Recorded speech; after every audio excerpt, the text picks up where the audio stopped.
I see some familiar faces. I am humbled by your return. I think I'm back this year, and for some reason given the stage without other participants, because the content generated so much, incited so many questions and so much like fervor over, but wait, I thought this. So today I'm going to talk a little bit about circularity. I'm going to talk about where we are, how we can get to where we, I think, want to go. But first, my name is Daniel Heaton. I run one of the most sustainable buildings in Charlotte, and the word recyclables gives me the egg. I'll explain.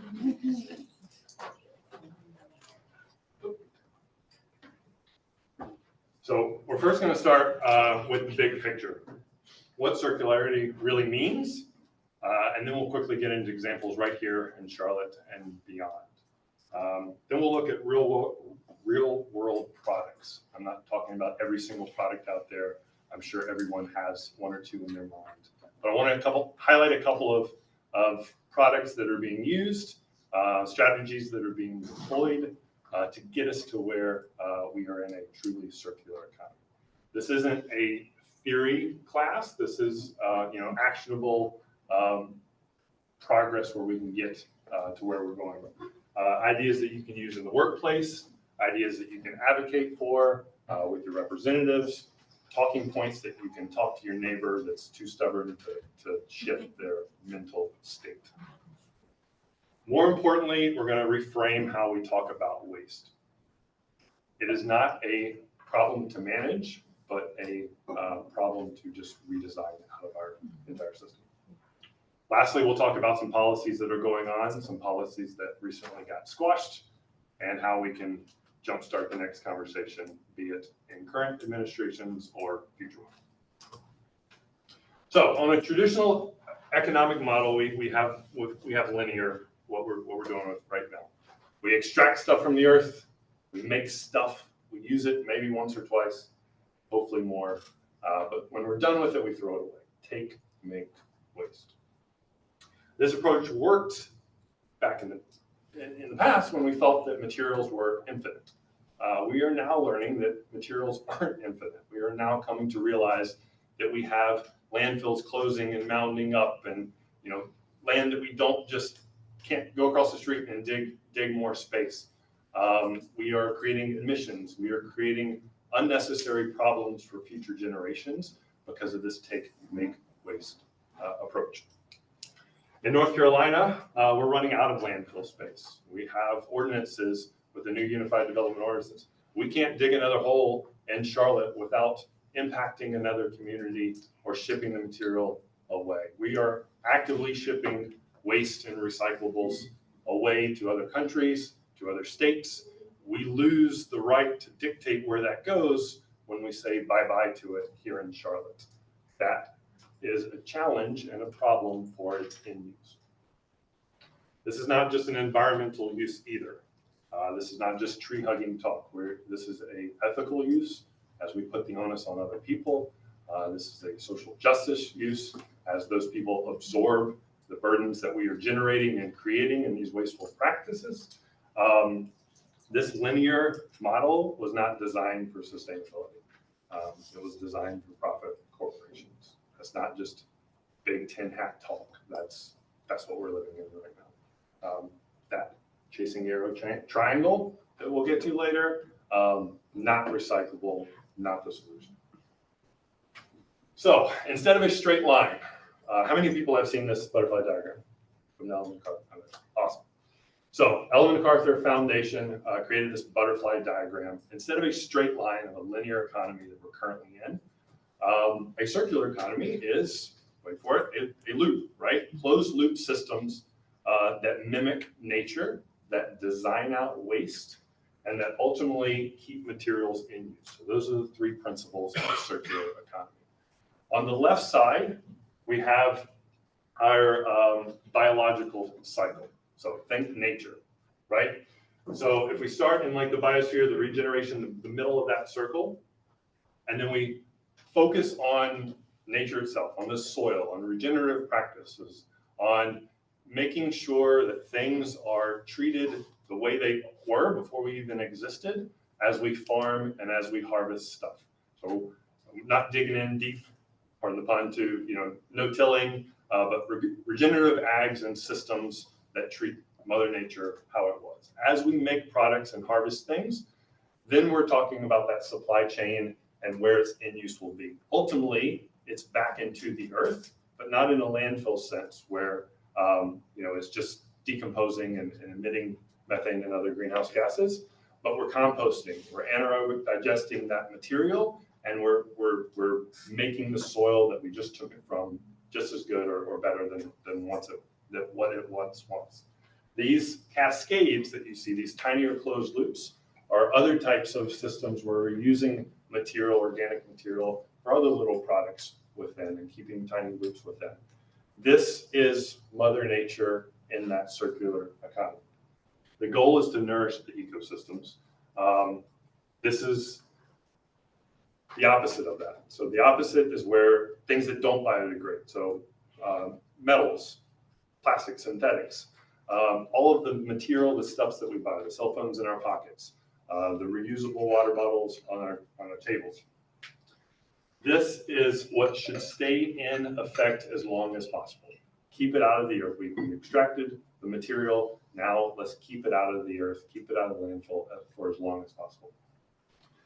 The goal is to preserve the value of these materials, not just extract them, use them once or twice, and to throw them away. A circular economy designs these systems so that they can easily be taken apart, they can be reused or refurbished, and they can be cycled back over and over. I'll give you an example of this technical cycle and loop. So we extract materials, we manufacture, we create a problem, maybe there's a service within, and then we're in this stock management of this product. When it's broken, we repair it. When it needs tweaking or fixing, we can refurbish it. When we're done using it, then we can refurbish it or donate it and use it over again. The tighter that loop, the better for it. Notice how recycle is far. Recycling is the worst possible scenario for a closed loop system because its material value is gone as that product. It's just material, the metal, the alloys, that's all it's worth at that point. So the value of that product is lost if we get to a recycling system. This hierarchy, everyone should recognize from childhood, growing up. I don't think this hierarchy is new to anyone. But this is actually in order. Hierarchy is in order. It's not just words that we throw out there. This is in order of importance. So first and foremost, we're refusing or reducing our use overall. If you don't need it, don't buy it, don't consume it, don't take it. Every interaction in your life, try when you pick something up, do I really need this? Can I do something without this product? Can I use an alternative that I already have? Do I need this new flashy thing? That's step one. Step two would be reusing and repairing, refilling that product, keeping it out of the loop as much as possible. They extend the life of what we already have. Recycling only kicks in when the first 5 fail, all right? Recycling is the last sort. Now, the good news is that we have systems that are tackling these things.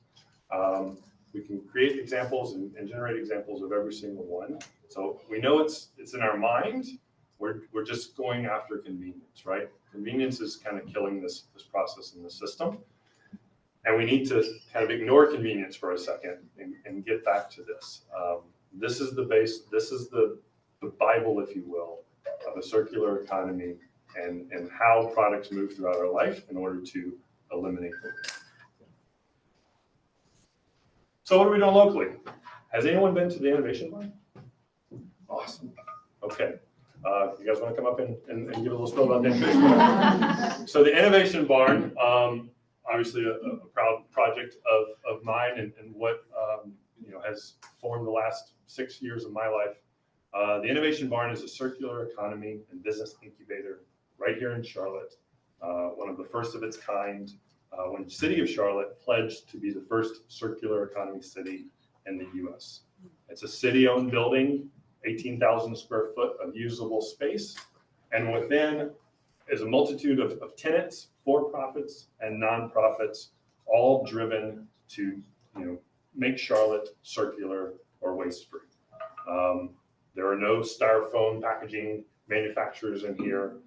Every entity is tailored and specifically designed so that when you walk in that door, you're getting education on what the circular economy is. You're seeing circular economy and sustainable practices in action.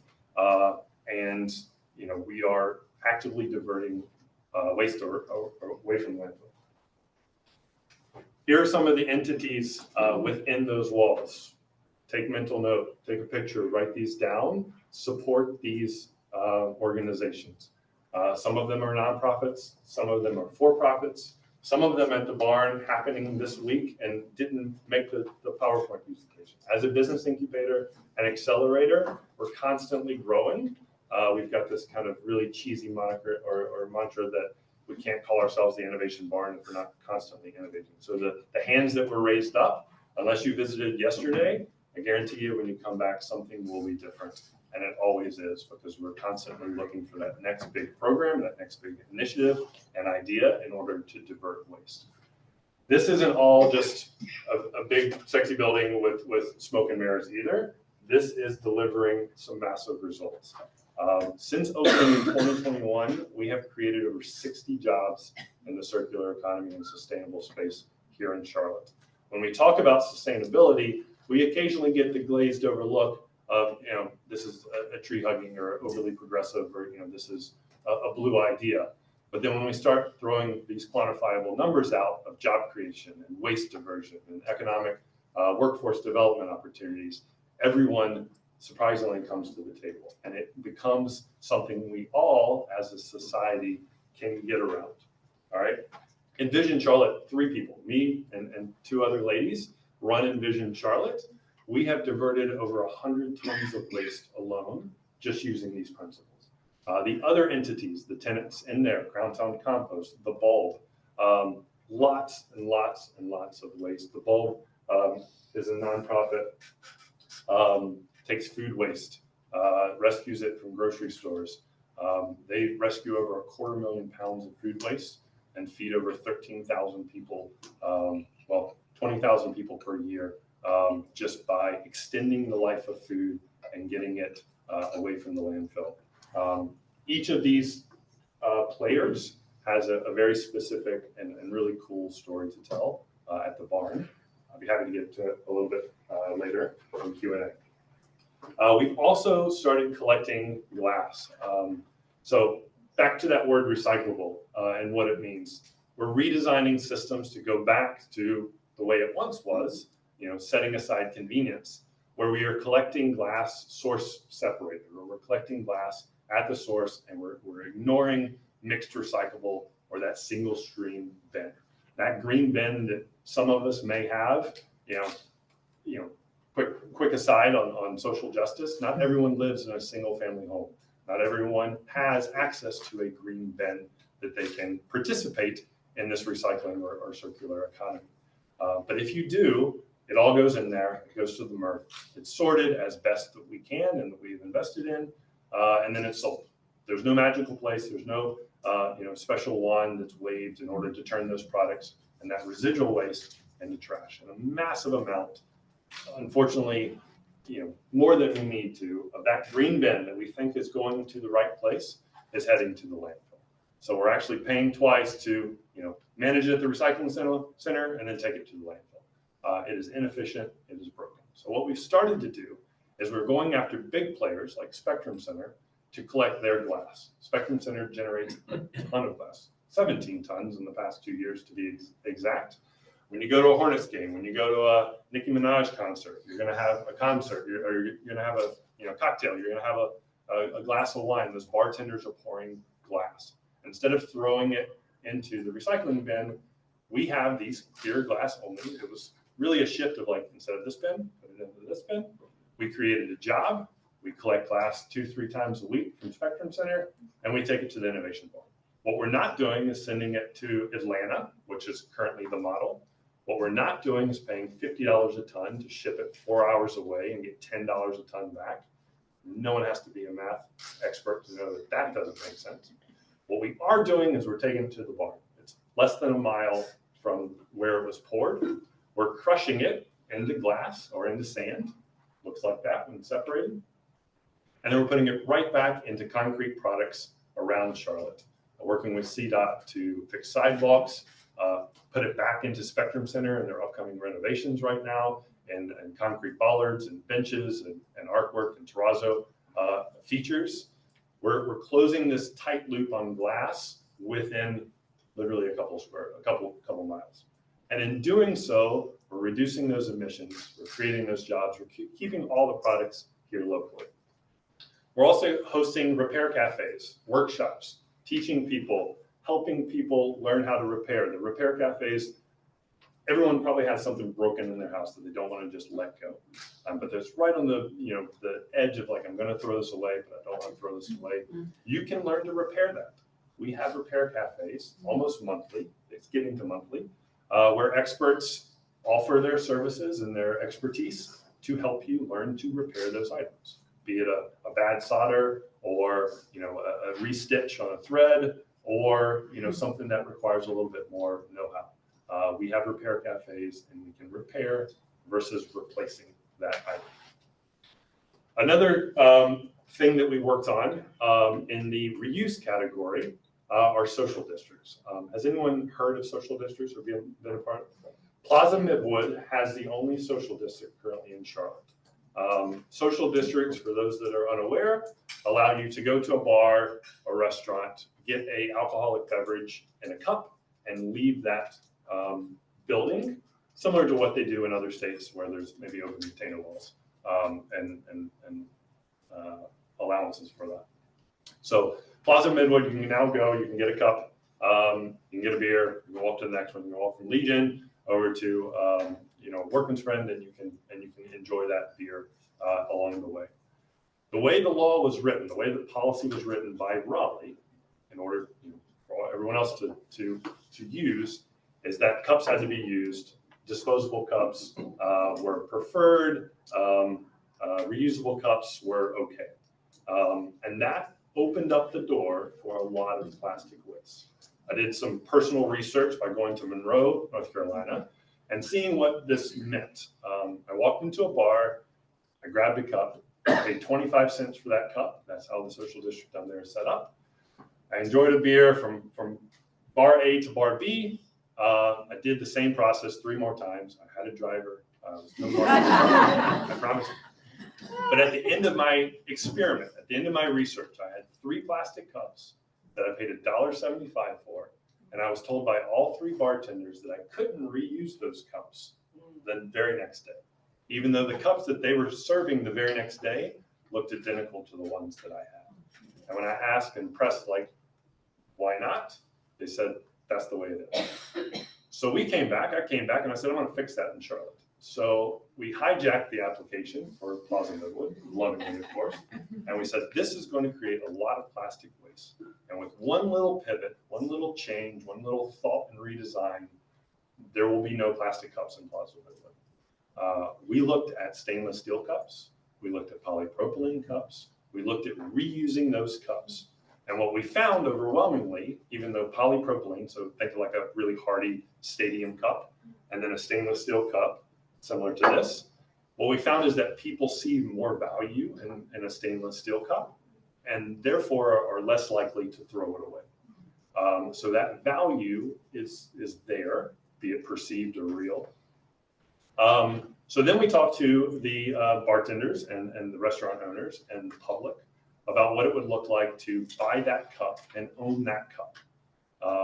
And when you're done with that cup, you can return it. You can get a refund. You can get your money back. And when you're moving to bar and bar and you're done using that cup or you're done for the night, you can throw a stainless steel cup in a dishwasher.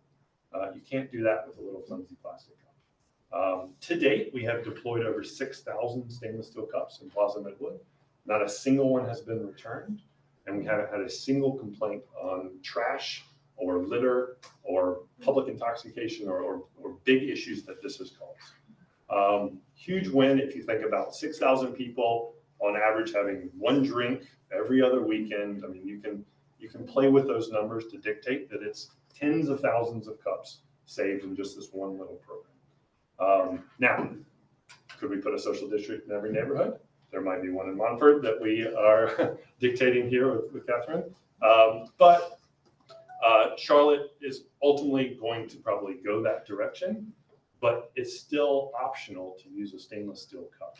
We hope to get it ahead of everyone, but that goes back to that policy, that goes back to those regulations, that goes back to us advocating for this is the right thing to do because it doesn't generate waste. So, can I interrupt? Yes, you can. Please, by the way, interrupt. Raleigh had Towards Zero Waste working on that effort, and they were unsuccessful in our Raleigh neighborhoods on making that. They rushed to, they're like, oh my God, we need everybody drinking on the streets in these plastic cups, and they put stickers on them. So even if they had any recycling value, they now have zero. Correct. Do you have, you might be in touch with the people at Towards Zero Waste, but do you have any suggestions on how to go back to get Raleigh to do right? Sure. So just right off the cuff, I think you could easily collect data from a neighborhood or a trash bin and just with your own eyes observe what it's creating. Go to a restaurant that's participating, look at the trash can right outside the front door, because every bar and restaurant using that model has to empty the beer at the door. You can't reuse that cup. So outside of that bar or inside that bar, more waste is definitely being generated. So, that's kind of exhibit A. And then exhibit B, feel free to use our example where, reuse is the dominant and winning approach. We looked at what plastic cups, well, the law is, so home rule state, Raleigh dictates everything we do. We could try and do something tomorrow. We could say Charlotte stainless steel cup, that's the law, and Raleigh can override it tomorrow. So we have that kind of barrier initially, but it starts with legislation and policy and going back and we can go down to Monroe and say, bet you hate those plastic cups floating everywhere.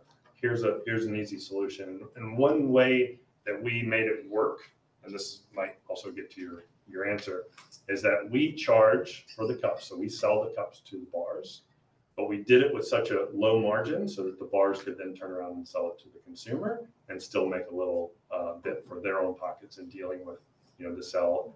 So everyone kind of wins.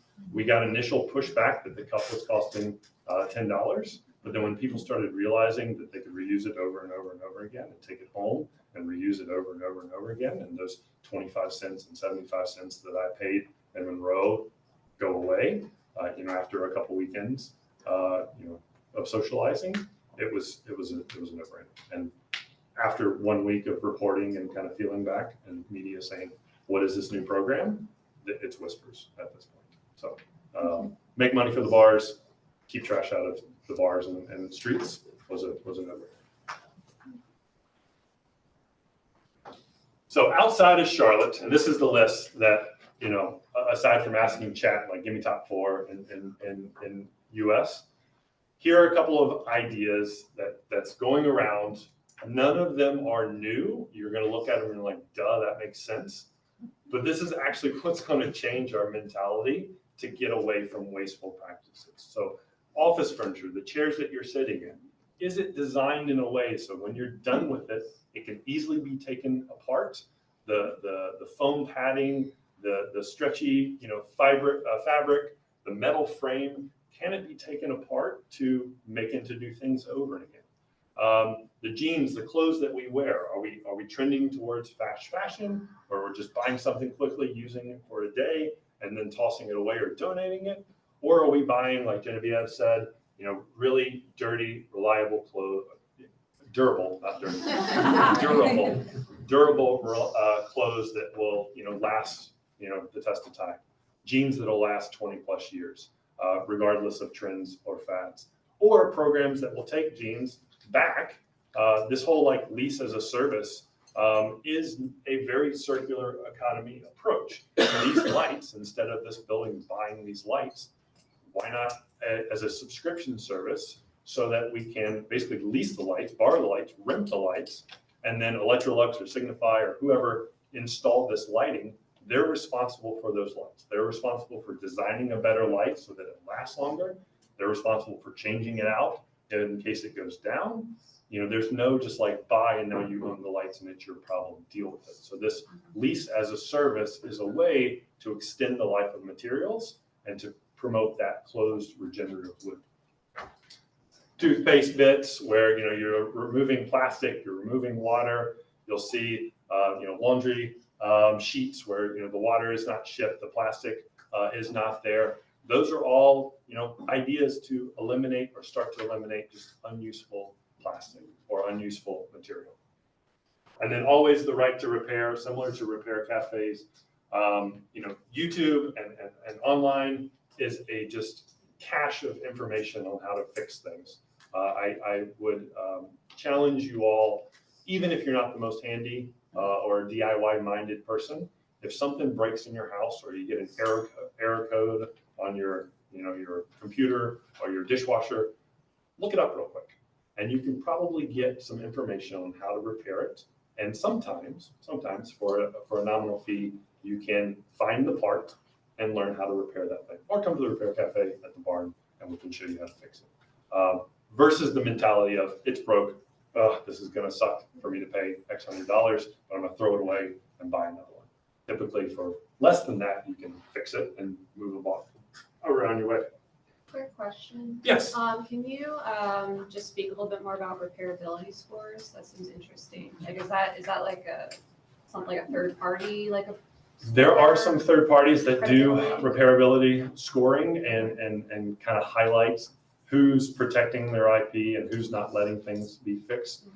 This is a big point of contention in the ag community, where a farmer might buy a very large tractor and then John Deere or whatever manufacturer is not giving them the proper tools in order to fix it themselves, and they have to go through the manufacturer to fix it, and it's very costly. There's some states and laws and regulations that's allowing right to repair and changing that model. But yeah, there are a lot of third-party kind of watchdogs that are making sure or pushing manufacturers to allow repairs or make the product so it can be repaired, you know, without bricking your phone or, you know, causing some issue if you try to repair it yourself. Far too many products, the moment you try and fix it, it's done, and that's because the manufacturer, you know, is trying to kind of hold on to that. Yes. Are you aware, are there any right to repair efforts in North Carolina, particularly around legislation? Are there groups that are working on right to repair in the state? I'm not aware of any off the top of my head, but that doesn't mean they don't exist. I will take a note to look that up. It's a great point. Yes. Is the digitalization of items making it harder to repair? Like, I'm thinking years ago when cars had carburetors, and people were able to like fix their own cars and keep them on the road longer. Now, because everything's a computer, you've got to go back to the dealership and you're really beholden to them as to whether or not, you know, something can be fixed, at what price, and, you know, or you just get in a car. So Yeah, that's a great point, and I think it's probably a little bit of a double-edged sword, because as cars modernize, we're getting better efficiencies out of them. We're getting, you know, less emissions out of them. We're able to do a lot of things that we want to do with a car or a digital product because of those modernizations. But yeah, you're absolutely right that, you know, sometimes a car is so technologically sound or a product is so advanced that, you know, the average day person can't repair that. I think iFixit is one of those organizations that's trying to alleviate that, but the manufacturer is going to push back because it's going to cost them an insane amount of money to retool to allow that. And then, you know, they're losing the ability. It's a revenue change. Not only just losing money, but they're losing the ability to control their own products. So if people start trying to fix it and then breaking it and then telling the world like this product sucks Right. because it's, broken all the time. Then that manufacturer just like, well, it's not the product. Yes, ma'am. I'm just curious, why is there still so much plastic bag use in, grocery stores, retail? When Europe is still doing it, bring your own bags, and other states are doing that. Where are we in North Great Carolina? segue into that. Thank you. Okay. I'm getting right there. Yes.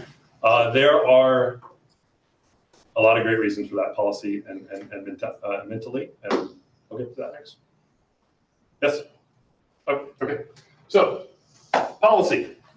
2 bills that have gone through or currently are in here in North Carolina. 882 is extended producer responsibility, EPR. You will be hearing that term more frequently as this becomes more prevalent, as people become more educated on packaging and products and waste and linear versus circular. EPR is one of those like hot topic items that you will definitely hear. So get used to it, learn about it. What 882 calls for is a 10 to 40% reduction, 10 initially, 40% over 8 to 10 years of the collection or what we're capturing back. This is producer funded recycling. So currently the recycling is put on the consumer. You get a product that says, please recycle. Well, why is it my responsibility to recycle that or find a solution for that? Or municipalities that are investing in MRFs or material recovery facilities in order to capture this material back. Extended producer responsibility puts the responsibility on the producer. If you make that thing, you're responsible for making sure it is captured, collected, kept out of the landfill, etc. This also bans toxic substances. Items like styrofoam or polystyrene, number 6 plastic, this would ban styrofoam specifically. It's kind of written in a way where you might miss it, but the hope is to probably get a polystyrene or styrofoam ban through this bill. The next one is House Bill 978. Unfortunately, it's already dead. It was introduced last year.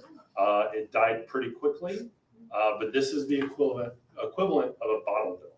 So a bottle bill is just deposits back for products that you are trying to collect. There's 11 states that have bottle bills, and there's no coincidence that when you give someone money back for a material that they paid a deposit for, you're going to get that product back. Upwards sometimes of 70, 80, 90% recapture rate versus the less than 30% that we have here in North Carolina and most of the United States. It does work, but as we now know, there are a lot of barriers against these 2 bills, one being already dead, one most likely dying, given who's currently in charge in Raleigh in our state. So, quick vibe check. Did I pass the 82% of North Carolina voters want this stuff. That's all voters. That's Republicans, that's Democrats, that's independents. If you're in North Carolina, 82% of us want this. Why doesn't it pass? The reason why it doesn't pass is that corporations like their money and they don't want it to pass. They don't want to have the responsibility of paying for MRF upgrades. They don't want to have, yes? A question about the extended producer responsibility. Sure. Because in Europe, that already exists. Mm-hmm. So companies that are already selling in Europe have to do that. Yes. I'm curious as to why the legislature didn't say, okay, if you're already selling in Europe this way, you need to do the same thing here in North Carolina or whatever, as opposed to let's create a whole new Sure. architecture for, Since it's not my implemented, crest, toothpaste. it would then cost them money to retool and reset that up. So unless we start to have, and that gets to federal standardization across the board of everything that I'm talking about today. We have 50 states, we have 50 different, leaderships. The administration changes sometimes every 4 years or 2 years. These priorities shift. And unless we all come together at the exact right time and say, you must do it this way, Europe's different. They don't have as much land. They can't just go across the street and dig another hole and bury it. So they've implemented, circular economy policies, laws, and regulations, and they enforce those given their size and cultural preferences. Over here, although our people want it, for some reason our elected officials, don't deliver what we ask for. And that's the lobbying efforts. That's the corporations saying, we don't like that because it's going to cost us more money. We don't like that because, we can't put our name on a centralized bin if we're collecting all of it. We don't like that because, that's a tax on really the consumer when it's really just a tax on us. We've got to get over this hurdle of corporate power. It just seems to me though, the corporations already have some infrastructure in place to comply with the European standard, that it would be less onerous from a corporate standpoint to get, to sell those same products that you're selling over there here, as you know what I mean? I would challenge that some of those products are probably not made here. So that setup, that infrastructure is over there and not in both locations. So to set it up in the US, to manufacture that product that's European standard is probably not robust enough. Yes. I just want to add that some of this is happening here. So Crest and Oral-B, you can recycle all of their products and they'll send you a free shipping label. You just put it in a box. They'll send you the label. They prefer 3 pounds. So fill your boxes and then you mail it off and they recycle. I don't know how much, I don't know the effect of that. So if they're actually recycling. If they're actually recycling it, but still, like so more than likely you're talking about a program through TerraCycle. If you search TerraCycle, or lawsuit and TerraCycle, there's a whole rabbit hole of that greenwashing and potential. I'm not saying that that's not possible, but in just the toothpaste category, plastic, toothpaste, contamination, small amounts, sending 3 pounds, halfway across the country, is that really sustainable? And the short answer is definitely not. So I would challenge that, feeling good about putting your K-cups in a box and shipping what amounts to air, 5 states away is not the right approach. Find a different way to drink coffee. And I guarantee you it'll taste better anyway, versus going through plastic and aluminum. All right. So one of the biggest issues here, and I'm sure you've already read it, is that North Carolina has a ban on bans. So Raleigh passed in their last bill, in their 2023 state budget bill, they basically passed they passed a law that bans banning, items. So Charlotte, Raleigh, or anywhere else can't ban single-use items. So we can't be like New York and say, you know what, we're done with styrofoam, or we're done with plastic bags, or we're done with single-use X, Y, or Z, because Raleigh has banned bans. So until that changes, there's very little that we can do in order to advance what we're trying to do. Yes. What's the point of banning bans? Because probably some lobbying effort or some manufacturer that doesn't want to, lose the sale or revenue of plastic bags or styrofoam containers said, here's a lot of money to do that. And they got a check and they did that and they were happy. We have bans, guys. Yeah.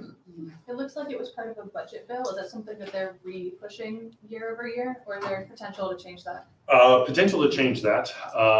Great call out. However, given the current, who's in those seats, its likelihood will probably not change until we have to have 82% support and then ban something that 82% of people won't is pretty telling of, who's doing what.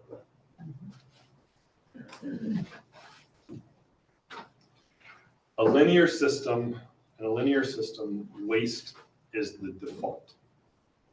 In a circular system, waste is a design flaw. Until we can get to that mentality, this is all just, another hour on a Saturday. We need to think about waste as, go back to the beginning and just design it out of our systems. We need to start rewarding durability. We need to start rewarding repair and reuse. We need to stop putting single-use high on pedestals and stop celebrating the planned obsolescence of materials and products that we buy. So what can you do? You do have power. You do have influence. As a consumer, as a citizen, maybe as a decision maker or leader in a company, organization, community. Support businesses. That picture you took of the Innovation Barn, come to the Innovation Barn, check out. Most of them are nonprofits. Donate some money towards them. $5 goes a long way. We have a nonprofit where you can get a cup of coffee. 100% of the profits goes back into the community, tackling people experiencing homelessness and giving them jobs. Come to the barn. Obviously a shameless plug, but I'll admit it, so it's less shameless. Talk to your representatives. Call them up, whether they're on the same aisle of you or not. Call them up and tell them how you feel. Flood their inboxes and their voicemails with what you're passionate about and what you want to see change.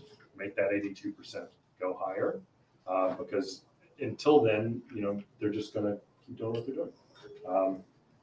And then if you're in a position to rethink things, if you're in a position to make change as a leader in an organization, do a waste audit. Open up the trash bin, look and see what's in there. I can help with that. Give me a call. But ultimately, see what you're wasting at home, in your office. And even if you want to just pull your team together and say, let's take away one item. We did this brainstorming at the barn with Atrium Health. All of their new residents came in and we dumped, it was biomedically clean, but we dumped all of the plastic waste from one floor, from one building onto the tables and said, remove one item. And they spent hours trying to get rid of one item. And they were able to do so. They were able to get rid of a tray that none of them used. They were able to get rid of a piece of plastic. And then the leadership said, okay, back to the supply chain, and we're gonna get rid of this item. Now, it was a small little piece of plastic, but when you think about a healthcare system, when you think about an organization, when you think about the mental time it took to be like, there's trash, now it's less trash, that was powerful. We're now taking, and we kind of doubled down on that, we're taking some of the waste plastics that they generate. And because of some policies, we can only do so much with them in the recycling and reuse area, obviously the hospital. But we're shredding this plastic. We're using 3D printers at the barn, and now we're printing toys for the peds department. So children in the hospital that see and have to deal with this waste on a daily basis, they're now going to get a little menu item of toys and fidget spinners and stuff that will help pass their time, maybe put a smile on their face. And we're using not virgin plastics, but plastics right there in the hospital. And we're starting to change that paradigm of what products can be. Yes? So real quick, especially on the sport bill, because you talked about how policies, legislative policies, rather, are there any lobbying groups that we can subscribe to such that, a call to your legislator matters at points of need more than just generically? It can alert us to bills that might require our attention. And yes. So shameless plug, but Awesome. next Take it away. after this, right next door is just about that. So Okay. you've got two panelists right here. We'll be happy to dive in. Love it. Handbill. We kind of know what happened. You want to learn? Tee up next door, 601. Boom. Can I get a real time update or fact check on those two bills and anything that was missaid or kind of glazed over? The second one was filed last session, so it died. Tragically, the bill sponsor also has passed away. So Yeah, give us a little bit more of a warning for that.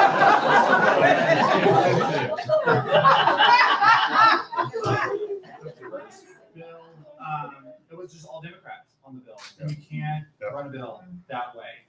Good legislation takes both sides. You have to acknowledge what, different perspectives. And the reality of the game is if you're in the minority, especially if you're in the super minority, even if you are right, that doesn't mean you'll be productive. So I'm going to cut myself off. No, love it. Love it. There's your bill. Perfect. Thank you for that. So that's what we can do. At that, real quick, at like an office, I'll give you another example. Has anyone heard of centralized bin systems? So centralized bins is quite literally what it sounds like. It's centralizing the bins that collect our stuff. If you work in an office environment, or if you just go throughout this building's a poor example because they are actually doing correct by their waste collection strategies. But most buildings in Charlotte, every single desk will have a trash can. Every single hallway will have multiple. A recycling or recyclable collection might not have a trash can pair next to it. So if I'm walking down a hallway and I've got trash, but I only see a recyclable or mixed stream bin, more likely than not, I'm not going to find the trash can. That person's going to throw it away. I'm not a trash can, but that person is just going to throw it away. That creates contamination. That creates problems. Centralized bin systems consolidate that. So you take away everyone's trash cans. People hem and haul for a little bit, but you centralize the bin so that maybe one floor has a bin or one office area has a collection bin, and that typically has source separated collection. So what you're selling or providing, cans, bottles, you're collecting, cardboard, paper, but it also has compost for food, for lunches, and then waste or landfill. That centralized bin system is paramount to getting people to think about the lack of convenience. I've got to take my trash 10 feet further and throw it away. But it drives a higher value material because all the cans are right there, all the food is right there, and we're not mixing it in. So if you go back to your office and you see 50 trash cans at 50 different desks, that's red flag number one. If you go back to your office and you see the word recyclables everywhere, that's red flag number two. Call me up if you need help with that. But otherwise, just get your employees or passionate people together and say, how can we fix this? How can we design out one piece of trash? Yes. Our provider, I've called them for our recycling, and I'm like, what do you recycle? And I'm like, everything. I'm like, no, you don't. No, you don't. Like, tell me so that I can provide that information to our team, because people are putting clamshells in there because Raleigh takes clamshells, certain clamshells. And people are putting this, and I'm like the big, downer there. And I'm just like. Recycling is broken. It is. It's broken. Every hauler collects different things because every hauler has access to different MRFs, and every MRF has different capabilities. Mm-hmm. The small town in America hasn't invested $20 million into polypropylene and using AI to determine polymer differences like Charlotte is trying to do. Like it's broken. And until we realize that, until we take a step back and say, what can we do? What do we have the capabilities for? And then tiptoe into it, we're just going to be throwing it at it. Yes. Do you have textile recycling at the Innovation Barn? We do. Yay! We do. So there's an organization called the Mill. They're 5 entrepreneurs. They're wonderful people. They are tackling the textile challenge. Whether it's workshops to show you how to mend or repair or fix that, or taking 2 pairs of ratty jeans and turning it into a new bomber jacket, they will take care of it. The Mill is that organization. Yes. How effective is it to get rid of vending machines? Like, I'm trying to think of our building, and so I'm at the university, so the students are buying a lot of plastic bottles. Yep. And it's coming from vending machines, so should I just unplug the vending machine? Unplug it. That's literally going to be my guidance. Yeah. Unplug it. I mean, you've got to look at the revenue it may be generating for your company, but if it's just providing a convenience or service, I'm pretty sure that we all know how to bring snacks ourselves. I'm pretty sure we all know how to, take care of ourselves. And I mean, convenience is a big problem. So if you can remove that convenience, you're gonna hear about it, but it'll probably subside over time. And then after a while, it'll be okay. Just unplug. Yes, I've always been inspired going over to the Innovation Barn and the idea that you're recycling number 5 plastics over there. And it was a couple of years back, you were working on tiny house bricks recycling. Can you give me an update on that? So what you're talking about is go back a little bit further to COVID, when one challenge of COVID was polypropylene or takeout food containers. As restaurants shuttered, as social distancing prevented us from eating next to each other in a cafeteria, takeout containers prolific. They were everywhere. They were overwhelming trash cans. They were overwhelming green bins. They were everywhere. City of Charlotte actually called us up and said, do something, help.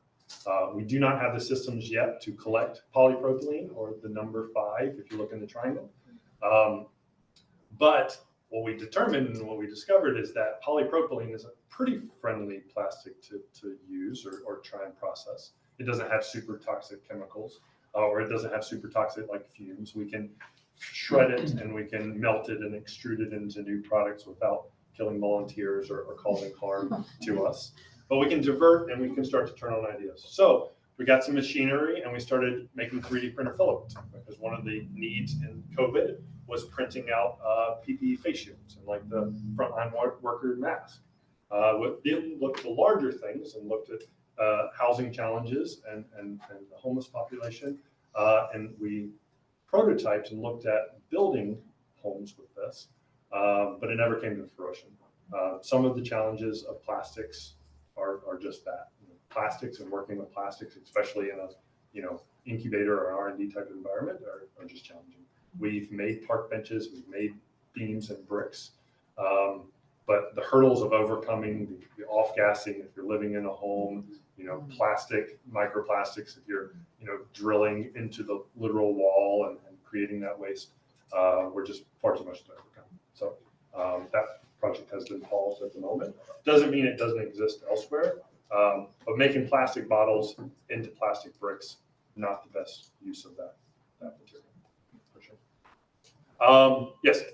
The county is going to start taking them